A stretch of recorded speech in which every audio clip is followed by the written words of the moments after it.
Yan, good morning everyone. Nakita niyo yan, napakaganda, no? Kala nyo, ano yan? Tunay ba yan o fake? Okay. Yan ba ay tunay? Actually, ito po ay tunay. Okay, tunay po yan. Ito, tunay yan. Okay. Talaga ano kaya nilagyan natin ng ice kasi tunay po siya. At ito naman is fake. Yan, yan yung fake. Meron din ako isang papakita sa inyo na parang the same siya, pero hindi siya totoo. Okay? Yan. See? Nakita niyo? Parang true, parang the same siya, di ba? So, hindi ko siya nilalagyan ng tubig. So, ito is fake siya. Tingnan nyo. Fake siya, no? Talagang fake siya. Hindi siya matanggal. Fake yan. Okay? Kahit anong hila mo, fake. Peke siya. Peke.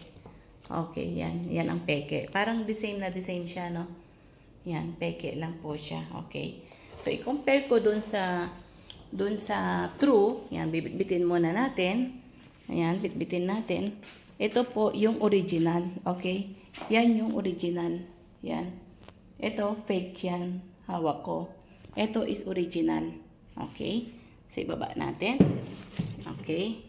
Yan. Parang parehas sila, no? Ito, true po yan. Totoo yan. Tingnan nyo, ha? Paano ko ipakita? Yan.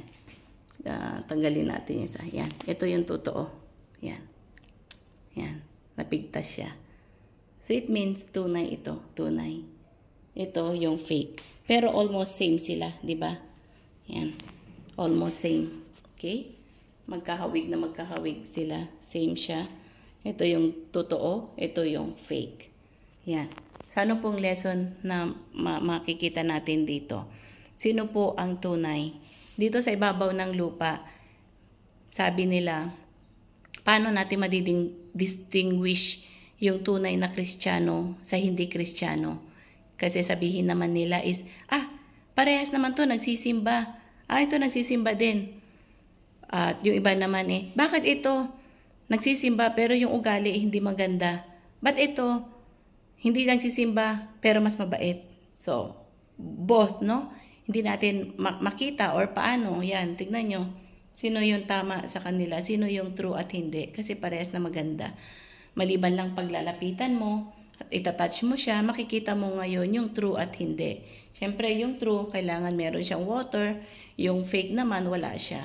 So, makikita po natin ang different. Sa Christian naman po, sa mga tao, makikita po natin yung hindi totoo at yung totoo na Kristiyano sa kanyang bunga. Test them, sabi niya. Test them and you will find who is true. Kasi lalabas na lalabas yung pagkatao ng isang Kristiyano. Pag ito ay sinubok mo, pag ito ay nagkaroon ng test, no? Test them, sabi niya, at makikita mo yung tunay na Kristiyano doon. Subukan mo siya at makikita mo yan, no? Minsan nasusubok yan, minsan yung sa kanyang pag-attitude, minsan yung lalabas na lalabas sino siya. Kasi yung inner natin, yung third person sa atin, this body is yung nakikita natin physical. And then of course yung second, ito yung soul natin, yung feelings, yung nararamdaman natin. And the third is the spirit. When you accept Jesus Christ as Lord and personal Savior, that is the time na ipanganak yung espiritu mo. Kailangan nyo yung pinapalakain mo, pinapalago mo, para ma-overcome niya lahat itong body at saka yung kaluluwa mo. Pero yung mga walang hindi tumanggap sa ating Panginoong Jesus, meron lang silang body and soul. Wala silang spirit kasi hindi pa nila tinanggap ang ating Panginoon. Pero buhay sila at may kaluluwa. Siyempre nasasaktan din sila, masaya din sila kasi may soul sila. Pero wala silang spirit kasi hindi nila tinanggap ang ating Panginoon. Tayo na mga Kristiyano, pag tinanggap natin ang Panginoon bilang Lord and personal Savior natin, yun yung spirit na ipanganak yung espiritu natin. Kaya kailangan pinapalago natin. So, matidistinguish po natin at makikilala natin ang tunay na Kristiyano pag tines po natin sila sa espiritu, pag tines po natin sila.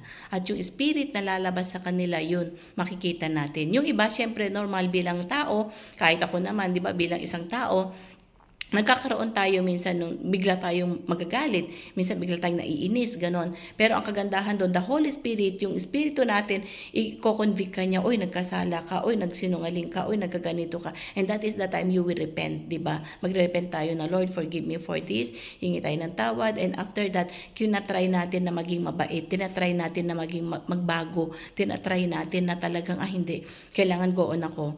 Kailangan na lagi naka-fix yung eyes natin, yung heart natin sa ating Panginoon. Kasi nga, binabago po niya tayo. Sabi nga nung awit na, binabago ako araw-araw, binabago ako araw-araw, di ba? Kailangan binabago po tayo ng ating Panginoon Diyos.